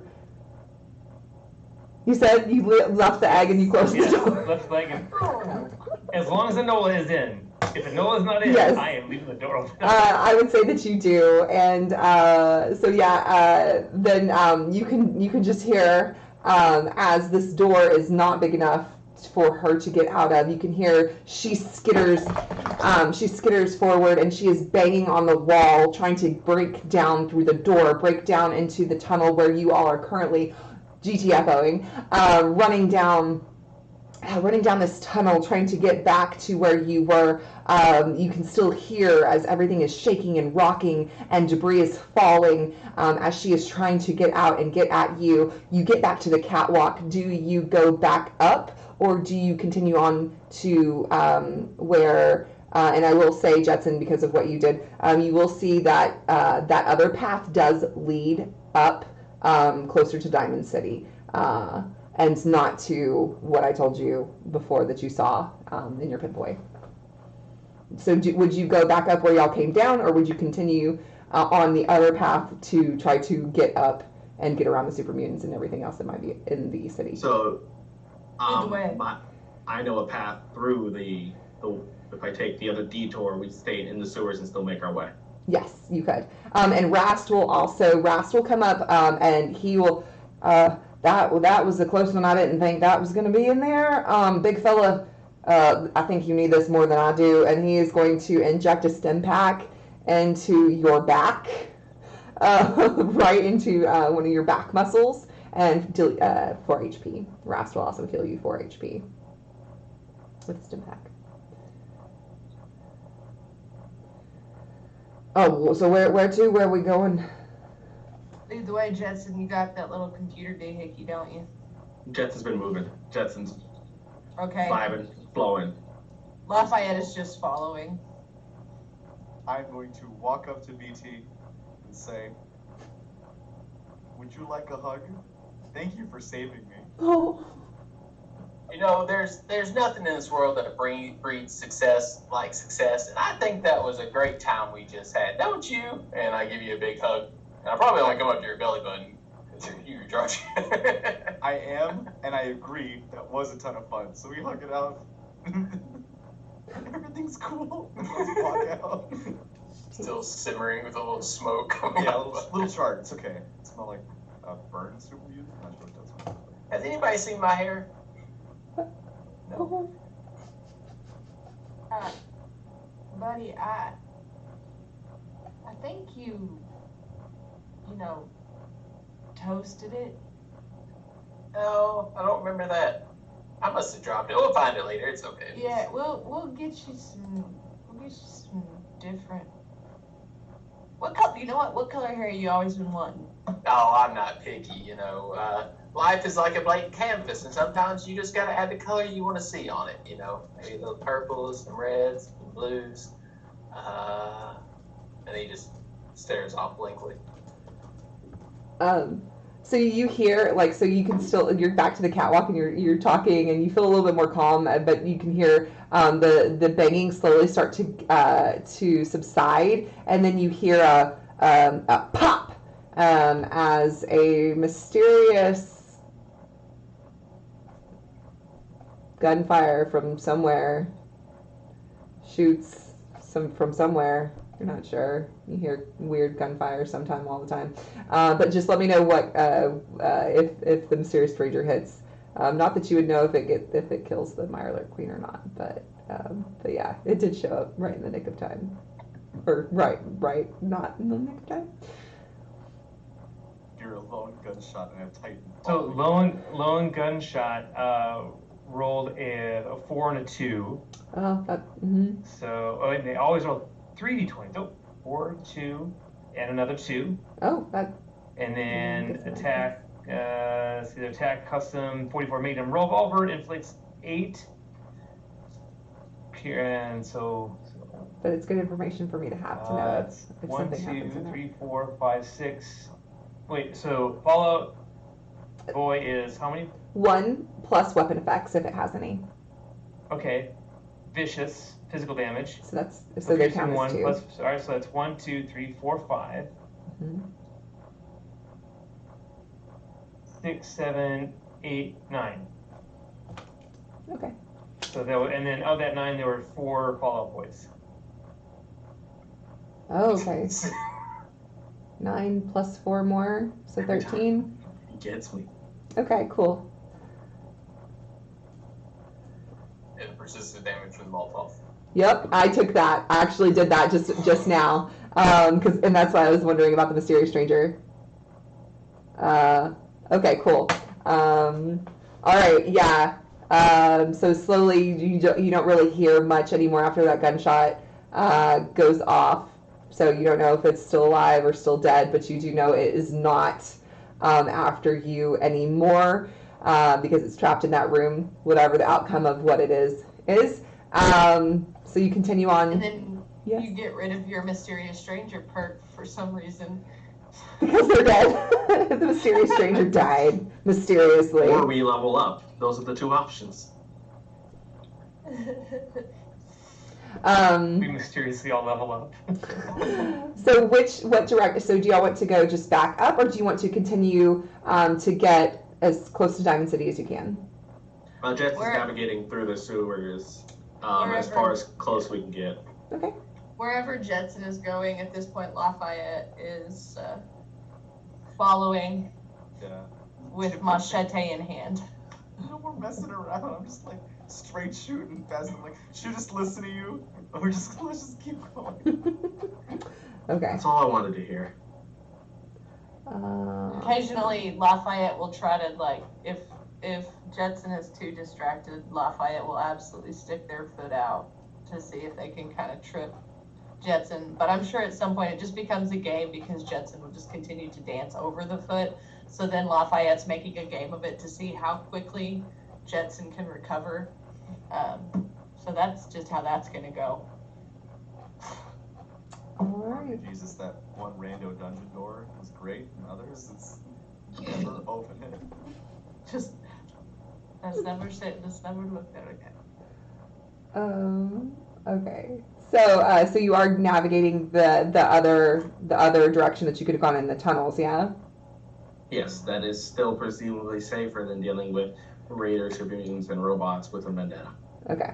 All right, so you navigate through the tunnels. You do see a few more cracked eggs here and there, like some other little baby Mirelurks had hatched. So there could be more, crawling all throughout these sewage tunnels. However, you do come up to, let's see, where did it go?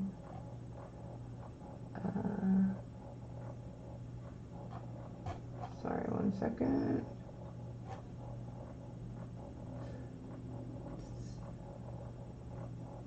Okay, yeah. So yeah, you continue along through the dark maze of the sewer tunnels. You eventually arrive at another this other large like alcove. It's dimly lit. There's flickering yellow bulbs. There's water that's dripping down from above, creating a soft tinkering echo throughout the room. And you just hear plop, plop, plop, and it's kind of echoing. And then at the far end of the room is a ladder that climbs up to a closed manhole cover leading to the street above. And a simple desk lies in the corner of the alcove, splintered into a heap of rotted wooden shards. Beneath the wood, you see a moldy skeletal hand, which is outstretched.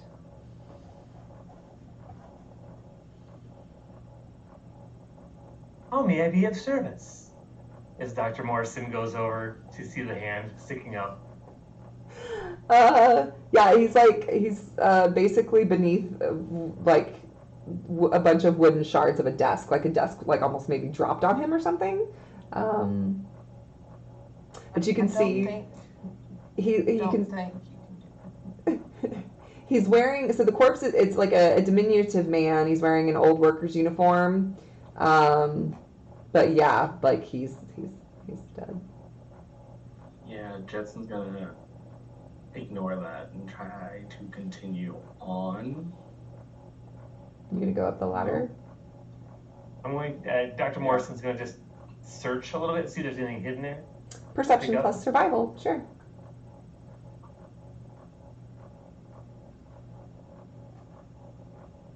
I got 2 successes. Okay. You see this, you find an old black and white photo. On the photo, it depicts 2 identical looking men with exaggerated mustaches and big cheesy smiles on their faces. The men's arms are draped over each other. Each of them carries a fishing rod, and scrawled in marker at the bottom of the photo are the words Stony Brook Park 2076. Also, please roll 2d20s. I had a 4 and a 9. You find a Daddy-O and a Med-X as well. So a Daddy-O and a Med-X. But yes, you see this, you do see the ladder that's going up. Rast would tell you, I think this, we're pretty close. I think if we go up here, we should be fine. Right, Jetson, that's what you see on your... Jetson's climbing. Awesome. So yeah, so Jetson, you would be, does everybody else follow? Right behind. All right. So everyone begins to climb up the ladder, and I'm assuming somebody is helping the dog up the ladder. So Rast follows everyone up the ladder, meeting up with the rest of the group on the bombed out city street above. He dusts himself off and puts down the street to an intersection. Well, Diamond City is just 2 blocks that way. Oh, fuck. Oh, no. Oh, dear. And then you can see coming bounding around the corner of the intersection is a trio of super mutants. Each of them is at least 7 feet tall, with broad shoulders and very large muscles, wielding crude but deadly and oversized weapons. They appear to be having a boisterous conversation. Boss, I think you smacked him in the head too hard. He's talking crazy. You can hear one of them is bellowing out. And you can hear another one that's growling angrily. I'm telling you, I saw what I saw. Was a horse, nice and white, with big horn on its head. Good for stabbing things. He's describing a unicorn. And the first one begins to laugh wildly and absurdly of the idea. And suddenly the largest of the three, a super mutant holding a massive gun, smacks both of the others upside the back of their heads. And the large mutant lifts their nose and sniffs around, sounding a little like a dog. Shut up, the two of you. I smell meat. Raw, juicy. Humans. Oh, good. That means he's not talking about me. Jetson, is there anything that you wanted to do before we end tonight's session? So, how close are these super mutants? They are down the block. And How heavily armored are they? They haven't seen you guys yet. I'm just letting you know that you have seen them bounding down the street and you have just made it up. You're just kind of like around the corner from them. So And Diamond City's Diamond 2 City blocks. is 2 blocks. towards them? But there are some back alleys and stuff. Especially that you can see with your pit point. Yeah, so Jetson's gonna take a moment and be like, okay, so technically where we gotta go is that way. Super mutants are also that way, 3 of them. With those circumstances, there's no way to really bypass. I think the best way would just be to go forward, go through, and we'll be fine. It's just 3 of them, and then you can keep going. Exactly. I don't have time for this. And Listen to them. because we all climbed out and started walking that way, right? Yeah, no, I'm gonna take a step back and be like, yeah, we should. I'm gonna let you guys handle this however you need to.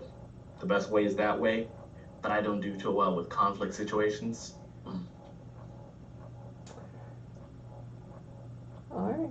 And that is where we are going to end tonight's session. So, yes, and all of you, I believe, let me see, do you level up again? Not just yet. Maybe next session you will level up. But thank you all so much again for an interesting game tonight. I was not expecting a lot of the things that y'all ended up doing, so it was a lot of fun. So congratulations on that. It was a great game. To start fires. Yeah, lots of boom booms, almost death.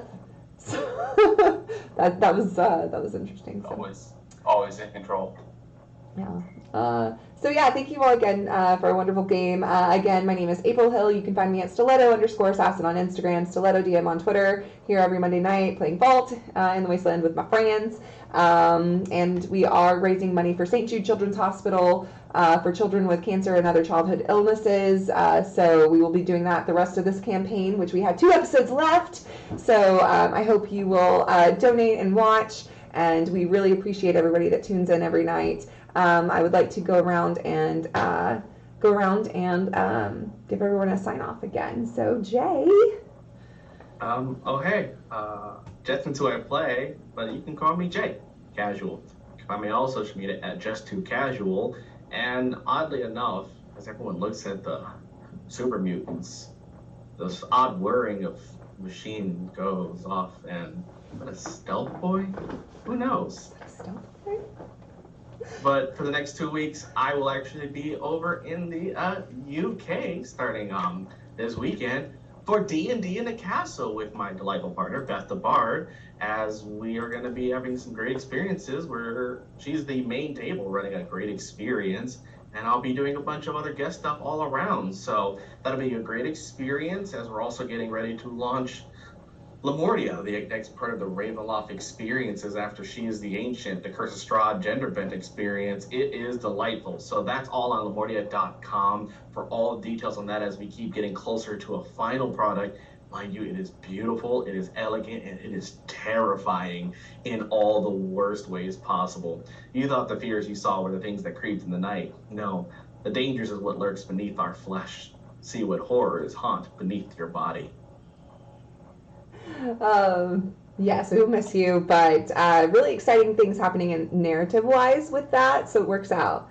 Then can't wait to hear everything when you get back. So, and yeah, follow Jay on socials so we know. We want to hear about all the things.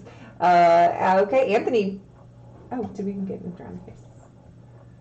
What a wild session. Hey everybody, it's me, it's Anthony, he and pronouns. You can find me on Twitter, at Praying the Plague. I play Mahk, he and pronouns. That was such a great session. I'm literally already looking at what perks to take because I'm not getting stomped next time. Probably taking Slayer. But yeah, it's always a great time streaming on TIO. And please check out our St. Jude's charity Telefy links for TIO. So great things that they're doing. Thanks everybody. Yeah. BT, I didn't see the jaw switch, so Jeremy, so sorry. No worries. Find me at DM Craven, something like that, on Instagram and the other things. You can see me here recently. I'll be setting up for the D&D club for kids I run, not on video, but locally. You can kind of see the prep work I have to do for that. I'll be posting a lot of that on there. And if you can, please donate to the St. Jude's. I've done a lot of visits with those kids in those hospitals, and what they do is actually really amazing for those kids and the families. So just donate if you can. Toss a buck at them. Thanks. Yeah, thank you. And Taryn, our own Lafayette. Well, hey everybody, my name is Taryn, also known as Rook, and my accent comes back every time I play this character, even though I've done years of work to try to get rid of that shit. But I am a generally creative human, TTRPG player, and GM, Eldritch Entity, and dice maker under the moniker of Umbral Oculus Dice. That is UO_dice on the Instagram. You can catch me tomorrow over at the Red Hair Inn playing my Hexblood Druid Simonin role. We're going to watch Corvus die tomorrow, so you get to watch Jay's character probably die. But I'm there every other Tuesday. You can catch me October 21st at the Red Hair Inn, as well as Miss April, because that is the conclusion of Dust to Dust, a spoopy, witchy themed, hag themed, scarecrow themed mini-series that I've been running over there. I've been planning it, very excited to wrap that up and see how it ties into Ecriom, our main campaign, because I did do that. I have other cool things coming. I've got a giveaway that I'm taking part in for the holidays. So pay attention to the socials for that. I've got a shop update coming soon. I'm working on a DTRPG, and I've got lots of things, but you won't know about any of it if you don't follow me. And that's dumb. Yes, follow all the wonderful people, and also follow Umbral Oculus, so you can find out all of when all the goodies drop and everything, and when they drop and all that. So, and of course we got Benjamin playing our Mr. Handy, Dr. Morstan. I don't really have any good outros like these amazing people. But I'm coming back, having a whole bunch of fun with my friends, looking forward to playing some more games online. It could be here on the initiative order, it could be elsewhere. But if it's with my friends, we're always going to have a good time. And I don't always play a friendly person. So at some point in time, I'd like to play a little more dark. So maybe coming down the road, could possibly, if the fates should have it, be a storyteller for some vampire. That is October before it runs out. Or just some fun old D&D. But yeah, you can find me, like everybody's been saying, on their, Instagram would be Watkins Benjamin, because that was what you are in the military, last name first, as well as on Twitter, and then I'm Mountain Taker here in Discord. So thank you again so much, April, for being an amazing overseer. Oh yeah, thank you so much, and thank you for the raid, New Age Geeks. We We actually just finished our stream, but we're so thankful that you stopped in for a raid. But please stick around. We are going to be raiding our friend Darling Creepshow, who is an absolutely amazing TTRPG performer, miniature painter, crafter, all around good human. So love her. So stick around, show her some love, and please again tune in next week for 2 episodes left of Vault 95. But yeah, we'll see you all next time. Thank you again.